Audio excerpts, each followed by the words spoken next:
listening to Real Talk Texas on 570 KLIF News and Information. Now, live in studio, your host, local real estate expert Steve Hakes. Welcome back. We've got Alicia Trevino in the studio today of Century 21. She has offices in Dallas and in Mesquite, and she's a real expert in the real estate business. She's here again today, and our focus is talking about investment properties. And if you've just tuned in, you want to stay tuned for the rest of the segment. We'll recap a little bit about what we've talked about. Also, you can go online if you missed it at realtalktexas.com. That's realtalktexas.com. Probably Wednesday of next week, it'll be posted up there, and you can actually listen to the whole show there all over again in case you've missed some of these tips. So one of the things I wanted to make sure we talked about, you talked about it briefly in the last segment, Alicia, was some of the, I bought this house, I fixed it up, I'm going to sell it. From a seller standpoint, once you've become that rent house repositioner, some of the rules from a lender standpoint that maybe some people don't know is that FHA is one. If you're selling to an FHA buyer, someone that's buying and using an FHA loan, there are some restrictions on how much money you can make on that, and that person still get the loan. And that is, they have a current right now. If you sell that house within the first 90 days from the time you bought it, you're going to have to provide things like what you paid for it, all your closing costs and things like that. Even if you're a cash buyer, you're going to have to show receipts and things like that for all the upgrades that you did and what the contractors billed you for, all the interest carried, things like that. Is called the cost of what the acquisition was to the time you sell it. And if you make more than, if Alicia sold it for more than 20% of that value, FHA is going to say, no, you can't do that. Yes, and you have to be aware of it. And again, if you're aware of it, it's only 90 days. So from the time that you actually purchase that property to the time that you sell it, and you give yourself a time frame of 90 days and not kill yourself to try to get it done, then you've surpassed that. But you certainly want to know, because I have had investors come to me and do that. And that's normally in a market that's under 200,000. You're seeing that especially in the lower markets too. When people are out there thinking investment property is something I buy for $50,000 and sell for $100,000. You're normally not going to make more than that. You're not going to find a piece of property that's $50,000. And sometimes I see people buying a property that's $50,000, they put 20 in it, it's only worth 70. So again, we touched a little bit on location.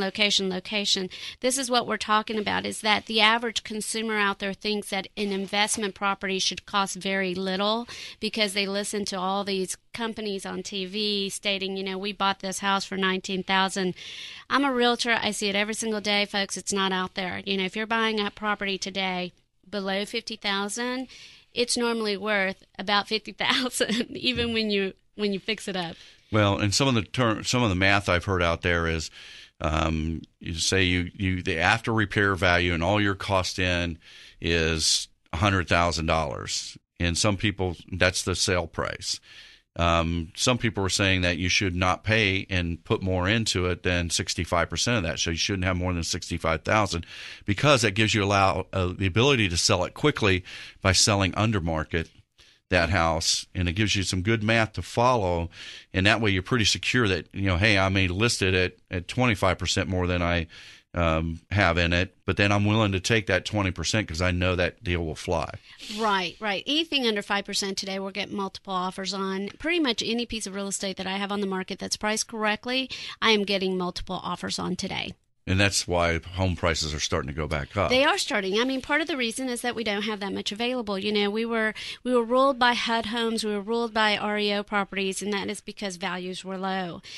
We're just not having that issue anymore. The lending institutions have changed, and this kind of goes back to some previous segments that we've been on that talked about how Fannie and Freddie are looking at their foreclosures, and they're just not foreclosing anymore. So what that does for us as a market is it has less properties on the market, which creates the need. There's more supply and demand. Yeah, supply and demand. There's more sellers, or there's not enough sellers. There's more buyers. So there we go. We're going to appreciate. So, but as far as someone buying a house, repositioning it, this rule of 3 months with HUD has been extended for 2013. It just got extended. It used to be 6 months that they restricted what kind of profit the seller could make on the house. Mm-hmm. And just to touch on it, there's 2 other types of loans out there. And let's look at it. If you're selling to an FHA buyer, they have to put 3.5% down. Typically, those guys are going to ask for a lot of extra seller contributions to closing and things like that. That's typical. So sometimes that's calculated in that. And you should always calculate that into your estimate. When you're going to sell an investment property, you should at least put in 3% of buyer's closing costs above the selling expenses as well. Well, let's talk about that. My brother-in-law, David, he was telling me that he kind of puts in 8% to sell the house, pay for closing costs, pay realtor fees, pay title fees, all those things. That's kind of his budget, 8 to 9% that he puts in his math. Right. I'm more at 11. I'm more at 11%. Okay. Yes, just simply because a lot of the buyers out there in today's market, our first-time buyers, are asking for closing costs from about 3 to 5%. And that would be for probably the homes under $200,000. Easily, right? Yes. Anything under $200,000. Everything I see over $200,000, they're not asking for closing costs. So there's your ratio where you're making a bigger profit, and that's because that consumer actually has the extra money to put into it, whereas your first-time home buyer normally does not. Right. So it's the person buying their second, third, or fourth house. And now on that one, too, I also need to mention that Fannie Mae and Freddie Mac, which are not government-owned but government-sponsored entities, they don't really have, at the Fannie Mae and Freddie Mac level, any seasoning requirement. What I mean by seasoning is how long you've owned it as a seller to the time that you sell it. And even though that's in place, and Alicia, we're working on a deal right now where we've got a similar situation.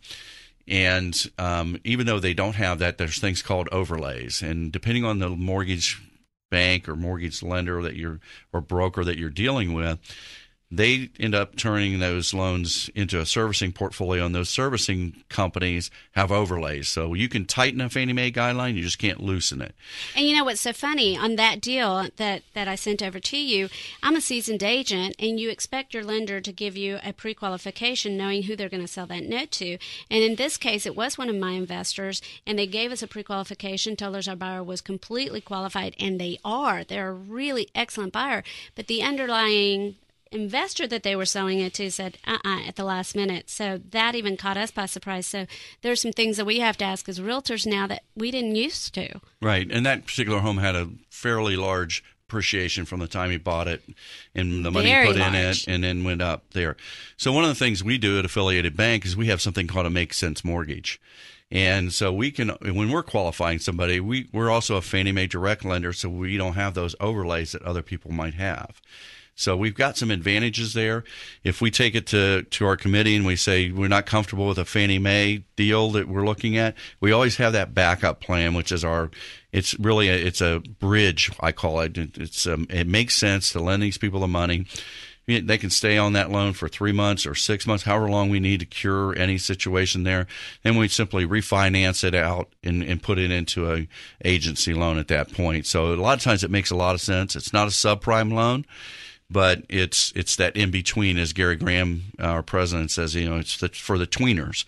It's the ones that are the fallout. But we have that available as well. And this particular client, that we're working on right now, I mean, they want this property. They really do. They got a really good deal. It appraised for more than what they paid for it. And it appraised higher than what the contract price was for. Yes, it did. So that was really important. And they're willing to do that and do the Make Sense loan. They just want to get this closed. So it really helped us out, which goes back to building the right team. You want to get the right lender involved who can pre-qualify your potential buyers, and the right realtor involved who can move a loan if that's what's necessary to get the deal done. Yeah, and a lot of times when you're selling your house, we have relationships with some people that are doing for sale by owners or realtors where they pretty much require that someone from our team does the pre-qualification, because we not only just look at the credit and make a decision, we actually run it through our automated underwriting.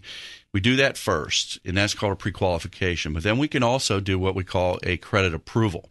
And that means what we're doing is we're taking the whole credit file, we're underwriting it, and we're saying just wait for the property. And in this situation, I would have done the property first and said, okay, here's where we are. We're going to have the buyer. What do you think? Are we okay there? Well, where were you 2 months ago? Yeah, I know.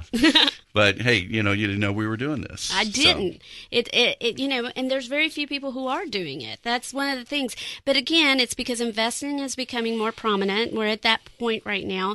And so the lenders are putting up a little bit more walls. And so you have to be prepared. And as an investor, not only is it about the house, it's about the realtor, it's about the marketing, but it's about the lender as well. Well, one of the things, and from a lending standpoint, and you may have heard other mortgage people on this radio station, KLIF, talk about what's happening in the mortgage secondary market, and that's after the loans close and while you're making your payments.